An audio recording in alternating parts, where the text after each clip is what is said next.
جن لوگوں نے کفر اپنایا ہے ہم عنقریب ان کے دلوں میں رعب ڈال دیں گے، کیونکہ انہوں نے اللہ کی خدائی میں ایسی چیزوں جن کے بارے میں اللہ نے کوئی دلیل نہیں اتاری، ان کا ٹھکانہ جہنم ہے اور وہ ظالموں کا بدترین ٹھکانہ ہے۔ اور اللہ نے یقیناً اس وقت اپنا وعدہ پورا کر دیا تھا جب تم دشمنوں کو اسی کے حکم سے قتل کر رہے تھے، یہاں تک کہ جب تم نے کمزوری دکھائی اور حکم کے بارے میں باہم اختلاف کیا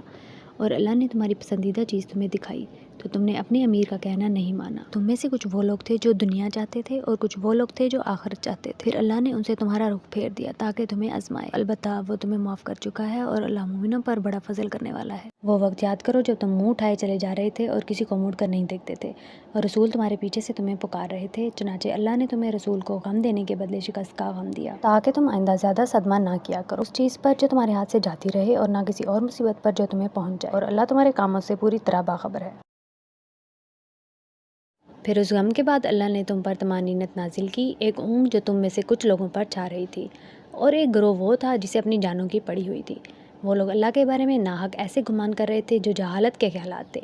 وہ کہہ رہے تھے کیا ہمیں بھی کوئی اختیار حاصل ہے؟ کہہ دو کہ اختیار تو تمام تر اللہ کا ہے۔ یہ لوگ اپنے دلوں میں وہ باتیں چھپاتے ہیں جو آپ کے سامنے ظاہر نہیں کرتے۔ کہتے ہیں اگر ہمیں بھی کچھ اختیار ہوتا تو ہم یہاں قتل نہ ہوتے۔ کہہ دو کہ اگر تم اپنے گھروں میں ہوتے تب بھی جن کا قتل ہونا مقدر میں لکھا جا چکا تھا وہ خود باہر نکل کر اپنی اپنی قتل گاہوں تک پہنچ جاتے، اور یہ سب اسی لیے ہوا تاکہ جو کچھ تمہارے سینوں میں ہے اللہ اسے آزمائے، اور جو کچھ تمہارے دلوں میں ہے اس کا میل کچیل دور کر دے۔ اللہ دلوں کے بھید کو خوب جانتا ہے۔ تم میں سے جن لوگوں نے اس دن پیٹھ پھیری جب دونوں لشکر ایک دوسرے سے ٹکرائے، در حقیقت ان کے بعض اعمال کے نتیجے میں شیطان نے ان کو لغزش میں مبتلا کر دیا تھا، اور یقین رکھو کہ اللہ نے انہیں معاف کر دیا ہے، یقیناً اللہ بہت معاف کرنے والا بڑا بردبار ہے۔ اے ایمان والو، ان لوگوں کی طرح نہ ہو جانا جنہوں نے کفر اختیار کر لیا ہے، اور جب ان کے بھائی کسی سرزمین میں سفر کرتے ہیں یا جنگ میں شامل ہوتے ہیں تو یہ ان کے بارے میں کہتے ہیں کہ اگر وہ ہمارے پاس ہوتے تو نہ مرتے اور نہ مارے جاتے۔ ان کی اس بات کا نتیجہ تو صرف یہ ہے کہ اللہ ایسی باتوں کو ان کے دلوں میں حسرت کا سبب بنا دیتا ہے، ورنہ زندگی اور موت تو اللہ دیتا ہے، اور جو عمل بھی تم کرتے ہو اللہ اسے دیکھ رہا ہے۔ اگر تم اللہ کے راستے میں قتل ہو جاؤ یا مر جاؤ تب بھی اللہ کی طرف سے ملنے والی مغفرت اور رحمت ان چیزوں سے کہیں بہتر ہے جو یہ لوگ جمع کر رہے ہیں، اور اگر تم مر جاؤ یا قتل ہو جاؤ تو اللہ ہی کے پاس تو لے جا کر اکٹھے کیے جاؤ گے۔ ان واقعات کے بعد اللہ کی رحمت ہی تھی جس کی بنا پر اے پیغمبر تم نے ان لوگوں سے نرمی کا برتاؤ کیا۔ اگر تم سخت مزاج اور سخت دل والے ہوتے تو یہ تمہارے آس پاس سے ہٹ کر تتر بتر ہو جاتے، لہٰذا ان کو معاف کر دو، ان کے لیے مغفرت کی دعا کرو اور ان سے اہم معاملات میں مشورہ لیتے رہو۔ پھر جب تم رائے پختہ کر کے کسی بات کا عزم کر لو تو اللہ پر بھروسہ کرو، اللہ یقیناً توکل کرنے والوں سے محبت کرتا ہے۔ اگر اللہ تمہاری مدد کرے تو کوئی تم پر غالب آنے والا نہیں، اور اگر وہ تمہیں تنہا چھوڑ دے تو کون ہے جو اس کے بعد تمہاری مدد کرے؟ اور مومنوں کو چاہیے کہ وہ اللہ ہی پر بھروسہ رکھیں، اور کسی نبی سے یہ نہیں ہو سکتا کہ وہ مال غنیمت میں خیانت کرے، اور جو کوئی خیانت کرے گا وہ قیامت کے دن وہ چیز لے کر آئے گا جو اس نے خیانت کر کے رکھی ہوگی، پھر ہر شخص کو اس کے کیے کا پورا پورا بدلہ دیا جائے گا اور کسی پر ظلم نہیں ہوگا۔ بھلا جو شخص اللہ کی خوشنودی کا تابع ہو وہ اس شخص کی طرح ہو سکتا ہے جو اللہ کی طرف سے ناراضی لے کر لوٹا ہو اور جس کا ٹھکانہ جہنم ہو، اور وہ بہت برا ٹھکانہ ہے۔ اللہ کے نزدیک ان لوگوں کے درجات مختلف ہیں اور جو کچھ یہ کرتے ہیں اللہ اس کو خوب دیکھتا ہے۔ حقیقت یہ ہے کہ اللہ نے مومنوں پر بڑا احسان کیا ہے، ان کے درمیان انہی میں سے ایک رسول بھیجا جو ان کے سامنے اللہ کی آیتوں کی تلاوت کرے، انہیں پاک صاف بنائے اور انہیں کتاب اور حکمت کی تعلیم دے، جبکہ یہ لوگ اس سے پہلے یقیناً کھلی گمراہی میں مبتلا تھے۔ جب تمہیں ایک ایسی مصیبت پہنچی جس سے دگنی تم دشمن کو پہنچا چکے تھے تو کیا تم ایسے موقع پر یہ کہتے ہو کہ یہ مصیبت کہاں سے آ گئی؟ کہہ دو کہ یہ خود تمہاری طرف سے آئی ہے، بے شک اللہ ہر چیز پر قادر ہے۔ اور تمہیں جو مصیبت اس دن پہنچی جب دونوں لشکر ٹکرائے تھے وہ اللہ کے حکم سے پہنچی تاکہ وہ مومنوں کو بھی پرکھ کر دیکھ لے اور منافقین کو بھی دیکھ لے، اور ان منافقوں سے کہا گیا تھا کہ آؤ اللہ کے راستے میں جنگ کرو یا دفاع کرو، تو انہوں نے کہا تھا کہ اگر ہم دیکھتے کہ جنگ کی طرح جنگ ہوگی تو ہم ضرور آپ کے پیچھے چلتے۔ اس دن جب وہ یہ بات کہہ رہے تھے وہ ایمان کی بنسبت کفر سے زیادہ قریب تھے۔ وہ اپنے منہ سے وہ بات کہتے ہیں جو ان کے دلوں میں نہیں ہوتی، اور جو کچھ یہ چھپاتے ہیں اللہ اسے خوب جانتا ہے۔ یہ وہ لوگ ہیں جو اپنے شہید بھائیوں کے بارے میں بیٹھے بیٹھے یہ باتیں بناتے ہیں کہ اگر وہ ہماری بات مانتے تو قتل نہ ہوتے۔ کہہ دو کہ اگر تم سچے ہو تو خود اپنے آپ ہی سے موت کو ٹال دینا، اور اے پیغمبر جو لوگ اللہ کے راستے میں قتل ہوئے ہیں انہیں ہرگز مردہ نہ سمجھنا، بلکہ وہ زندہ ہیں، انہیں اپنے رب کے پاس سے رزق ملتا ہے۔ اللہ نے ان کو اپنے فضل سے جو کچھ دیا ہے وہ اس پر مگن ہیں، اور ان کے پیچھے جو لوگ ابھی ان کے ساتھ شہادت میں شامل نہیں ہوئے ان کے بارے میں اس بات پر بھی خوشی مناتے ہیں کہ جب وہ ان سے آ کر ملیں گے تو نہ ان پر کوئی خوف ہوگا اور نہ وہ غمگین ہوں گے۔ وہ اللہ کی نعمت اور فضل پر بھی خوشی مناتے ہیں اور اس بات پر بھی کہ اللہ مومنوں کا اجر ضائع نہیں کرتا۔ وہ لوگ جنہوں نے زخم کھانے کے بعد بھی اللہ اور رسول کی پکار کا فرمانبرداری سے جواب دیا، ایسے نیک اور متقی لوگوں کے لیے زبردست اجر ہے۔ وہ لوگ جن سے کہنے والوں نے کہا تھا یہ مکہ کے کافر لوگ تمہارے مقابلے کے لیے پھر سے جمع ہو گئے ہیں، لہٰذا ان سے ڈرتے رہنا، تو اس خبر نے ان کے ایمان میں اور اضافہ کر دیا، اور وہ بول اٹھے کہ ہمارے لیے اللہ کافی ہے اور وہ بہترین کارساز ہے۔ نتیجہ یہ کہ یہ لوگ اللہ کی نعمت اور فضل لے کر اس طرح واپس آئے کہ انہیں ذرا بھی گزر نہیں پہنچی اور وہ اللہ کی خوشنودی کے تابع رہے، اور اللہ فضل عظیم کا مالک ہے۔ در حقیقت یہ تو شیطان ہے جو اپنے دوستوں سے ڈراتا ہے، لہٰذا اگر تم مومن ہو تو ان سے خوف نہ کھاؤ اور بس میرا خوف رکھو۔ اور اے پیغمبر، جو لوگ کفر میں ایک دوسرے سے بڑھ کر تیزی دکھا رہے ہیں وہ تمہیں صدمے میں نہ ڈالیں۔ یقین رکھو وہ اللہ کا ذرا بھی نقصان نہیں کر سکتے۔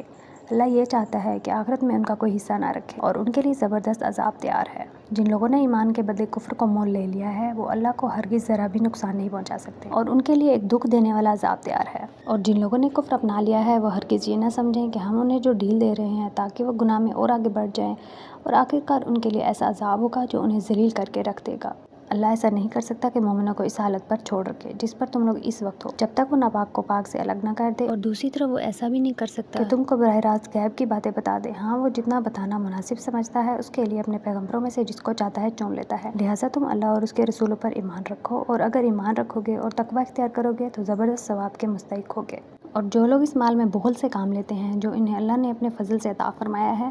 وہ ہرگز یہ نہ سمجھیں کہ یہ ان کے لیے کوئی اچھی بات ہے، اس کے برعکس یہ ان کے حق میں بہت بری بات ہے۔ جس مال میں انہوں نے بخل سے کام لیا ہوگا، قیامت کے دن وہ ان کے گلے کا توق بنا دیا جائے گا۔ اور سارے آسمان اور زمین کی میراث صرف اللہ ہی کے لیے ہے، اور جو عمل تم کرتے ہو اللہ اس سے پوری طرح باخبر ہے۔ اللہ نے ان لوگوں کی بات سن لی ہے جو یہ کہتے ہیں کہ اللہ فقیر ہے اور ہم مالدار ہیں، ہم ان کی یہ بات بھی ان کے نامہ اعمال میں لکھ دیتے ہیں، اور انہوں نے انبیاء کو جو ناحق قتل کیا ہے اس کو بھی، اور پھر کہیں گے کہ دہکتی آگ کا مزہ چکھو۔ یہ سب تمہارے ہاتھوں کے کرتوت کا نتیجہ ہے جو تم نے آگے بھیج رکھا تھا، ورنہ اللہ بندوں پر ظلم کرنے والا نہیں۔ یہ وہ لوگ ہیں جو کہتے ہیں کہ اللہ نے ہم سے یہ وعدہ لیا ہے کہ کسی پیغمبر پر اس وقت تک ایمان نہ لائیں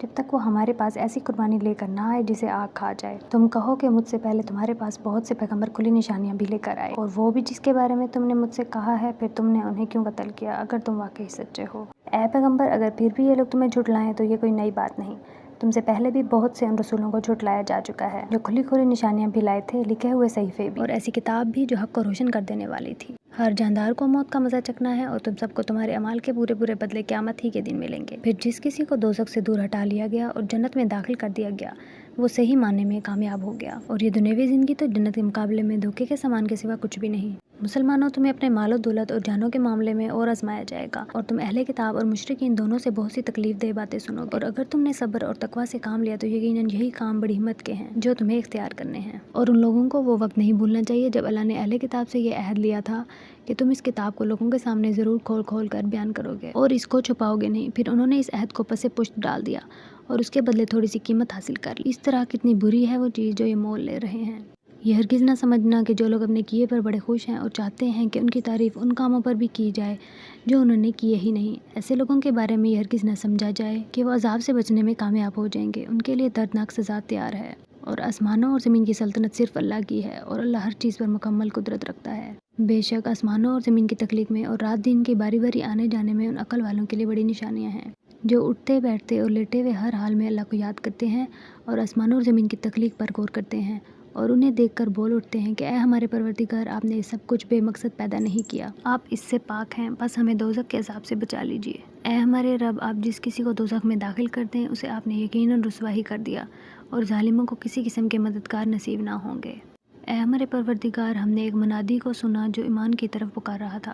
کہ اپنے پروردگار پر ایمان لاؤ، چنانچہ ہم ایمان لے آئے۔ لہٰذا اے ہمارے پروردگار، ہماری خاطر ہمارے گناہ بخش دیجیے اور ہمیں نیک لوگوں میں شامل کر کے اپنے پاس بلائیے، اور اے ہمارے پروردگار، ہمیں وہ کچھ بھی عطا فرمائیے جس کا وعدہ آپ نے اپنے پیغمبروں کے ذریعے ہم سے کیا ہے، اور ہمیں قیامت کے دن رسوا نہ کیجیے، یقیناً آپ وعدے کی کبھی خلاف ورزی نہیں کیا کرتے۔ چنانچہ ان کے پروردگار نے ان کی دعا قبول کی اور کہا کہ میں تم میں سے کسی کا عمل ضائع نہیں کروں گا،